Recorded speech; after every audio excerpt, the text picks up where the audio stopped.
Salut tout le monde et bienvenue dans une nouvelle vidéo. Aujourd'hui je vous retrouve pour parler de...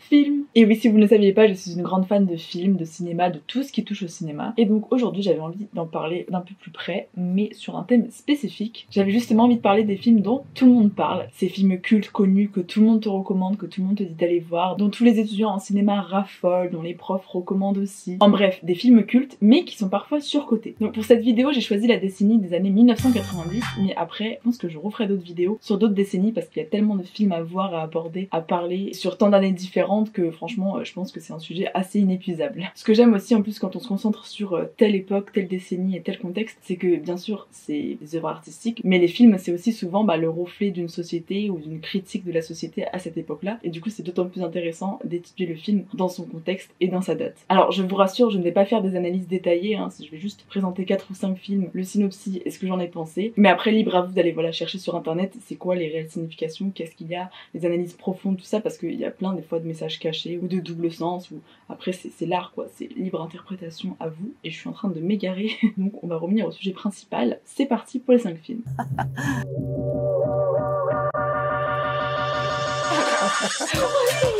Valentine. Comment va Patrick? Thank you, bitch. Je chante la vie, je danse la vie. En premier, je vais vous parler de Forrest Gump, réalisé par Robert Zemeckis en 1994. Ce film retrace l'histoire d'un jeune garçon assez lambda, Forrest Gump, qui est atteint d'un léger handicap mental. Et en fait, au début du film, il s'assoit à un arrêt de bus et il va attendre le bus. Et en attendant, il va raconter sa vie à la dame qui est assise à côté de lui. Donc la pauvre, elle en a pour des heures. Et à travers ses paroles, il va retracer un peu toute sa vie, son enfance, d'où il vient, son adolescence, la vie à la campagne. Puis ensuite, quand il va commencer ses études. Et en fait, son handicap le destinait pas forcément à faire de grandes choses. Et pourtant, la vie va lui offrir énormément d'expériences différentes, et c'est ce qui va rendre vraiment le film assez passionnant à suivre. Il y a plein de sujets qui sont abordés, donc voilà, déjà le fait de traiter du handicap, un peu comment les gens sont vus, comment il est perçu différemment, comment il est traité, exclu parfois aussi de la société. On a également la guerre du Vietnam, parce que je crois qu'il devient soldat volontaire, mais qu'après du coup il va être envoyé au Vietnam lors de la guerre. On sait que c'est une guerre qui a été très meurtrière et problématique, et aussi très marquante des deux côtés, et du coup c'est abordé dans le film. Et on a encore d'autres thèmes, comme par exemple l'apparition du sida, qui est de plus en plus présent dans les années 90. Donc comme je vous disais, c'est toujours intéressant de voir des films dans leur contexte, parce que du coup ça montre aussi ce qui se passe à cette époque-là dans la vraie vie. Donc Forrest Gump est joué par Tom Hanks, et on aura ensuite Robin Wright qui sera un personnage récurrent, qui est l'une des meilleures amies de Forrest quand il était jeune. J'ai vu ce film quand j'étais petite parce que mes parents l'adoraient et c'était en mode c'est un classique qu'il faut voir, et à part la séquence où c'est la guerre, c'est assez violent, mais après sinon je pense que c'est grand public. Je l'ai revu quelques fois depuis, vous savez c'est un peu le film doudou quand ça passe à la télé à Noël ou pendant les vacances. Tu te poses devant et t'es en mode je ne peux pas zapper la télé, c'est tellement bien. Et pourtant il dure 3 heures, mais à chaque fois qu'il repasse je suis en mode vas-y je vais le regarder. Donc c'est un film culte, mais comme vous pouvez le voir, pour moi ça a tout de suite marché, vraiment je l'ai vu, j'étais en mode c'est trop bien, c'est beau, c'est drôle, et je pense que plus tu grandis et plus tu le revois, plus tu deviens ému par certains sujets qui t'atteignent pas forcément quand t'as 10 ans. Et je trouve que ce film est vraiment complet parce que déjà il dure 3 heures, mais on ne voit pas les 3 heures passer. Vraiment le récit de Forrest et tout ce qu'il vit est complètement parfois absurde, mais tellement intense, tellement beau. Il y a plein de passages émouvants, drôles, on passe du rire aux larmes. Donc vraiment c'est un condensé d'émotions et de ce que la vie peut être, et les acteurs jouent merveilleusement bien. La musique aussi du film, la musique est incroyable, on n'en parle pas assez, mais elle aussi elle est culte et elle aide à rendre le film encore plus beau. Donc vraiment je pense que c'est une petite pépite ce film. Si vous n'avez pas encore vu, foncez, parce que c'est vraiment, j'allais dire c'est pas prise de tête, en même temps si, il y a quand même des sujets de société et tout, mais c'est un film qui fait du bien, qui réconforte, qui fait pleurer mais qui fait rire aussi. Donc c'est un condensé d'émotions dont je pense qu'on a tous besoin quelquefois dans sa vie quoi, des films comme ça. Ma maman m'a toujours dit que des miracles arrivent tous les jours. Il y a pas mal de gens qui en doutent, mais ils arrivent. On passe maintenant à Pulp Fiction de Quentin Tarantino, réalisé en 1995. Alors, je saurais pas trop comment résumer ce film, mais quand j'ai fait mes petites révisions tout à l'heure, j'ai vu que c'était écrit film de gangster sur internet, donc vous savez un peu le thème, voilà. En gros, le synopsis général, c'est qu'en fait, il y a 3 histoires qui s'entremêlent et qui vont aborder un peu la violence et la mafia d'Hollywood. Donc trafic de drogue, braquage, tout ça, vous voyez. Et j'essaie de vous résumer le truc, mais même quand j'ai lu le résumé sur internet, j'ai pas tout compris parce que ce film m'a laissé un peu perplexe. Mais de ce que je me souviens, c'est qu'il y a un duo de braqueurs qui discutent de leur prochain braquage ou leur prochaine opération. Ensuite, on a également une espèce de couple un peu interdit. Alors ils sont pas en couple, mais on sent qu'au fil de la soirée ils vont tomber amoureux, mais à quel prix. Et après il y a une sorte de boxeur qui va jouer le match de sa vie, mais ça aura des conséquences. Et en gros les 3 histoires sont liées et ça se passe à Hollywood dans la violence. C'est super mal résumé. Je suis désolée pour les fanas du film, mais j'avoue que moi j'ai un peu du mal à expliquer et j'ai eu un peu de mal à comprendre l'histoire. Donc dans les acteurs principaux, on retrouve John Travolta, Samuel L. Jackson ou encore Uma Thurman, quand même des grosses têtes d'affiche. Enfin, à l'époque, je sais pas si c'est ce qui les a lancés, mais enfin le film a vachement marché et du coup je pense que ça a aussi lancé leur carrière où ils commençaient à être connus à cette période, enfin dans les années 90 quoi. Et Pulp Fiction qui est un film culte et dont vraiment tous les étudiants raffolent en licence cinéma. Enfin en tout cas d'après mon expérience en licence cinéma, vraiment les gens kiffaient ce film. Moi j'étais en mode ouais bah ça doit être trop bien. Je me suis lancée, j'étais en mode alors pour le contexte, le film m'a marqué parce qu'en effet, il sort de la logique pure du scénario parce que là il y a 3 histoires qui s'entreboîtent et tout, et avec aussi des effets un peu mystérieux, un peu oniriques, on sait pas trop ce qui est vrai ou pas. Donc je pense que c'est ça qui a plu, c'est aussi le fait que ça casse les codes, mais je vous avoue que ça l'a pas trop fait avec moi. J'ai trouvé le film long, j'ai pas tout compris, il y a des scènes vraiment, j'étais en mode c'est quoi ces éléments, on dirait un film de David Lynch, genre ça a pas de sens. Enfin. Et à la limite, j'ai trop aimé vraiment le passage, enfin l'histoire du couple qui va danser en boîte de nuit, qui est un couple un peu illicite, tout ça. Je trouve qu'il y avait vraiment une bonne alchimie entre les 2 acteurs et je sais pas, les scènes sont vraiment mythiques pour le coup. Et du coup j'aimais bien cette histoire et j'étais un peu triste qu'elle se finisse parce qu'en plus c'est l'une des premières histoires. Donc après comment vous dire que j'ai aimé un tiers du film et les 2 autres tiers j'étais en mode bon c'est un peu long, bon c'est violent. Oui ça aussi. La violence, faut qu'on en parle parce que ce film est très très violent. Trigger warning, il me semble qu'il y a un viol au balai, donc des scènes assez horribles. Et c'est justement aussi ce qui fait la patte de Tarantino, c'est qu'il met en exergue la violence, que ce soit par les images, par le sang ou par les dialogues qui sont aussi très incisifs. Enfin il y a un style vraiment à lui. Et moi je crois que c'est l'un des seuls films que j'ai vu de lui, mais de ce que j'entends parler, tous ces films ont plein de violence et moi c'est un truc qui m'attire pas du tout. Je sais qu'il y a plein de gens qui kiffent ça, que c'est l'effet cathartique, genre tu vois la violence sur quelqu'un d'autre donc c'est bon tu vas pas la reproduire toi, mais moi c'est pas du tout un kiff de voir des gens souffrir gratuitement comme ça dans des séquences, voir des personnages machiavéliques en faire torturer d'autres, enfin je ressens pas de plaisir quoi. Donc ça l'a pas trop fait avec moi. En fait j'aurais carrément préféré une histoire sur la première partie qui soit complètement développée que ces 3 petites histoires qui s'entrechoquent mais pas vraiment, le tout dans juste des scènes de violence pure et sans vraiment de contexte. Enfin si bon oui forcément ça caractérise la mafia, la violence, mais voilà, ça l'a pas fait avec moi. Donc Pulp Fiction oui c'est un film culte mais c'est un non pour moi. Looking at something, friend? Being my friend, Palooka. What's that? I think you heard me just fine, Punchy. On passe à Will Hunting de Gus Van Sant réalisé en 1997. Je sais pas si ce film est aussi culte que les autres, mais tous les retours que j'en avais eu c'était qu'il était vraiment chouette et qu'il fallait le voir et tout, mais j'ai l'impression qu'il a quand même un peu moins d'écho que les autres, mais j'avais envie de le mettre dans cette liste parce que je l'ai vu très récemment, du coup c'est encore tout frais dans ma tête. Donc le film va raconter l'histoire d'un jeune homme qui a la vingtaine, qui est complètement surdoué en fait, sauf qu'il veut pas du tout mettre en avant ce talent là, et il a préféré arrêter les études, et pour l'instant il a un poste d'agent d'entretien dans une université, et ça lui va comme ça, il se voit pas faire une brillante carrière, sauf qu'il va répondre au fur et à mesure à des énigmes de mathématiques qui sont mises par les professeurs dans les couloirs pour que les étudiants s'amusent à les résoudre, mais au final il n'y a que lui qui les résout parce que c'est quand même des énigmes très compliquées et ça intrigue les professeurs parce qu'ils se disent mais qui fait ça, donc ils vont finir par réussir à le retrouver, à commencer à discuter avec lui, à voir son parcours, à comprendre un peu qui il est, et du coup il y a un professeur qui va le mettre en relation avec un psychologue et le but du coup c'est que le psychologue l'aide à lui montrer toutes les capacités qu'il a, à mettre son brillant QI, son talent au service des autres et même de lui-même quoi. Et donc le film va vraiment surtout mettre l'accent sur sur ce développement de relations entre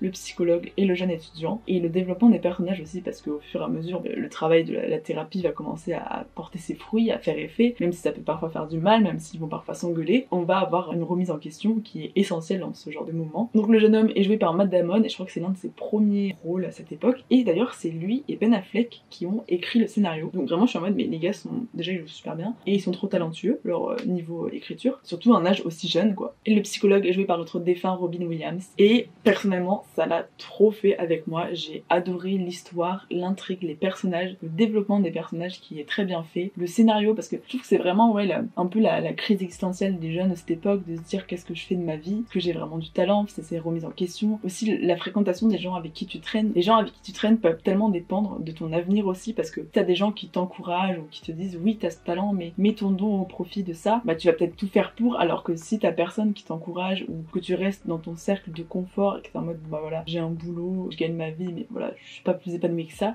tu peux vraiment aller dans des chemins différents en fonction des personnes que tu croises mais aussi en fonction de ton état d'esprit après. Il peut être dans un très bon cercle et être mal ou inversement être dans un cercle qui nous enferme mais réussir à s'en échapper. Tout dépend des autres mais aussi de soi et de son mental. Et du coup j'ai vraiment aimé ça, c'est cette jeunesse, cette fraîcheur parce que il y a le thème de l'amitié qui est abordé, des relations aussi avec les parents parce que souvent tout vient de là, les traumas et tout. Également les les histoires d'amour, la peur de s'engager. D'ailleurs, ce qui est beau, c'est que le psychologue, il fait aussi le deuil de sa femme qu'il a perdue il y a 2-3 ans, je crois, et il en parle de plus en plus avec le jeune au fur et à mesure du film, et tu te rends compte que quelque part, lui aussi fait sa propre thérapie avec ce jeune. Je trouvais ça super beau, vraiment, l'alchimie entre les deux marche super bien. Les acteurs jouent impeccablement, c'est drôle, c'est émouvant, c'est touchant, c'est rageant, et enfin il y a vraiment de tout. Là, à l'inverse de Pulp Fiction, pour ceux qui aiment l'action, regardez Pulp Fiction. Pour ceux qui aiment plutôt les histoires un peu plus portées sur le psychologique, sur les sentiments, les émotions, Will Hunting c'est plus ça, parce qu'en vrai il n'y a pas une grosse histoire, genre c'est juste un jeune qui se pose des questions sur sa vie, et puis un psy qui va l'aider à y voir plus clair. Donc oui, il n'y a pas des grosses scènes d'action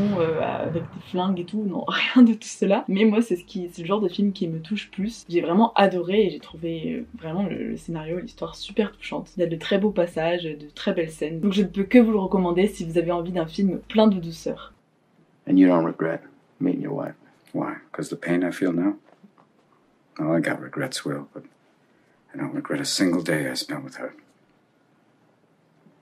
On continue avec Fight Club de David Fincher, réalisé en 1999, pile avant l'année 2000. Ici, on est aussi sur un aspect psychologique, puisque suite à une remise en question, un jeune homme qui a à peu près la trentaine, je crois, décide de tout plaquer dans sa vie, de repartir à zéro, loin de tout. Il ne va vivre que du strict minimum dans une maison abandonnée, genre c'est pas trop, enfin c'est comme un squat, et il va commencer à organiser un espèce de club un peu clandestin, de Fight Club, un club de combat en fait, au sous-sol de bar ou de boîte, enfin avec qui il va se mettre en accord, suite à la rencontre avec son ami Tyler. Donc le principe est très simple, c'est des jeunes hommes qui en fait par le bouche à oreille vont entendre parler du club et ils vont venir se combattre comme des boxeurs, sauf que là il n'y a pas de ring, il y a juste un arbitre. La règle c'est qu'on ne doit jamais parler à personne du Fight Club, et la deuxième règle c'est quand quelqu'un dit stop, forfait ou quoi, on arrête le combat quoi, on ne tue pas l'autre non plus, mais ça peut quand même aller très loin tant que personne n'arrête le combat. Edward Norton est du coup celui qui joue le jeune homme qui se remet en question. Tyler, son ami, est joué par Brad Pitt, et on va également croiser Helena Bonham Carter qui va être une amie de Tyler et du narrateur. Je viens de voir que c'était un film adapté d'un livre qui est sorti en 1996, donc voilà, ça m'intéresse certain, le côté littéraire. En vrai ça me donne envie de le lire. Et ce film, j'en suis sortie assez mitigée parce que je pense que le scénario et l'histoire est en vrai genre super intéressante, et il y a vraiment des scènes épiques et bien pensées, et il y a une fin assez inattendue, donc ça c'était vraiment cool et surprenant. Les acteurs jouent très bien leur rôle,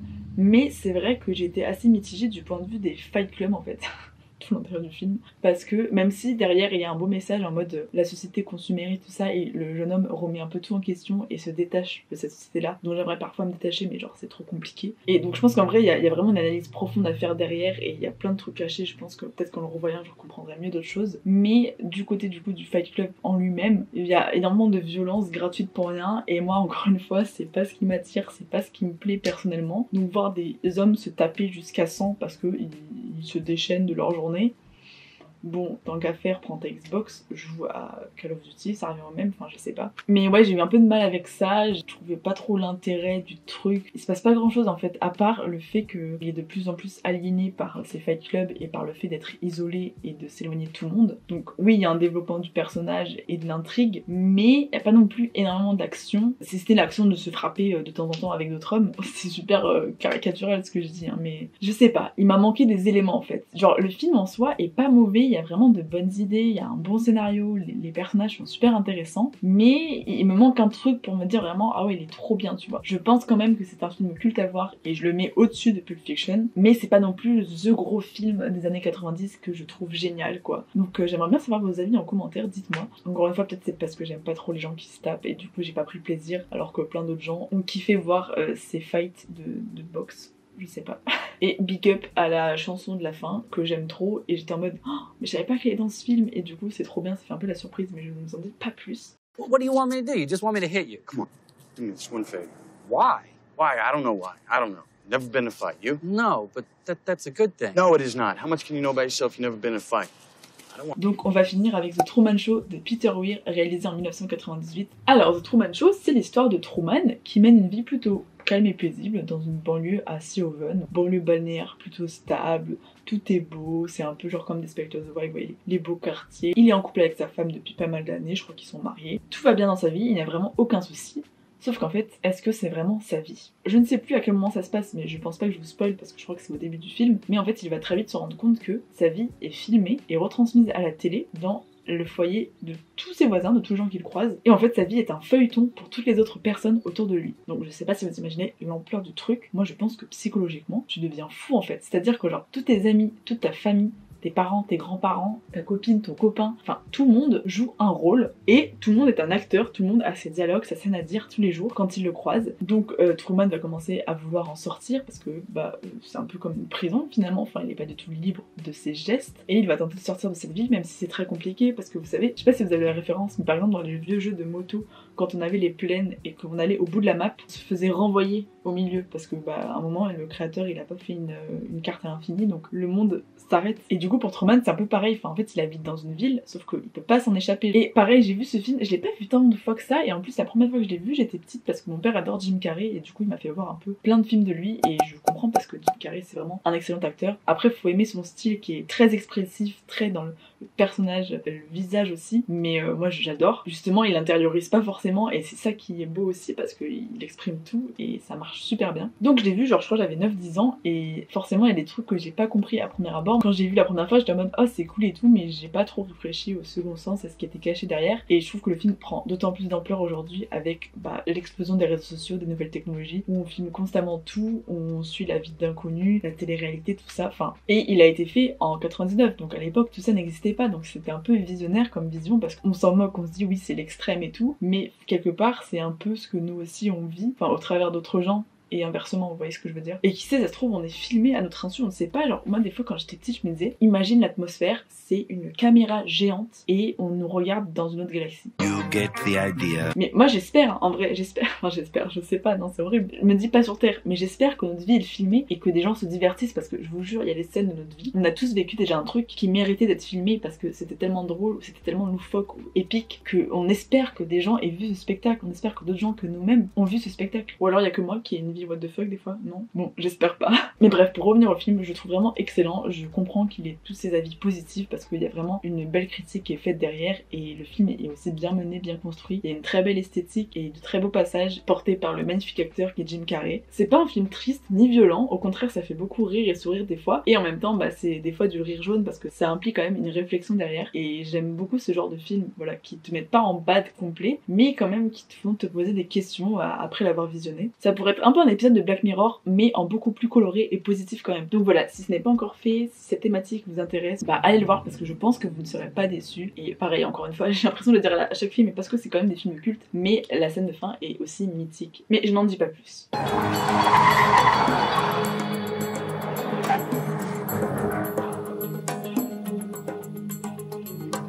Locked at every turn. Beautifully synchronized, don't you agree? You're blaming me for the traffic? Should I? C'est déjà la fin de cette vidéo, j'espère que je n'ai pas trop parlé, j'espère que c'était intéressant parce que ça se trouve je me suis beaucoup répétée, mais je vous ai dit c'était pas des grosses analyses mais juste ce que je pensais de chaque film, de ces films cultes qui ont vraiment marqué les générations et marqué les années 90. Bien sûr je ferai d'autres vidéos parce que y a pas que dans les années 90, t'as plein d'autres classiques, donc c'est une série que je pense que je continuerai parce que j'ai trouvé ça cool de la faire et puis comme ça aussi j'ai vu plein de films cultes mais il y en a plein que j'ai pas vu aussi donc ça me permettra d'en regarder pour faire d'autres vidéos et avoir des avis un peu plus récents parce que là c'est vrai qu'il y a certains films que j'ai pas revus depuis un petit moment, donc ça se trouve mon avis changerait mais je pense pas d'une manière globale. Souvent les films que t'aimes tu les aimes toujours après et les films que t'aimes pas à la limite tu peux les aimer un peu plus les prochaines fois, donc qui sait, d'ici 5 ans peut-être que je regarderai Pulp Fiction parce que j'ai peut-être raté des trucs. N'hésitez pas vous à me dire c'est quoi votre film culte des années 90, ça m'intéresse beaucoup de le lire et aussi ce que vous avez pensé des films que je vous ai présentés si vous les avez vus. N'oubliez pas de liker la vidéo si le concept vous a plu et de vous abonner pour ne rater aucune autre vidéo. Moi je vous fais plein de gros bisous et je vous dis à très vite sur YouTube, portez-vous bien.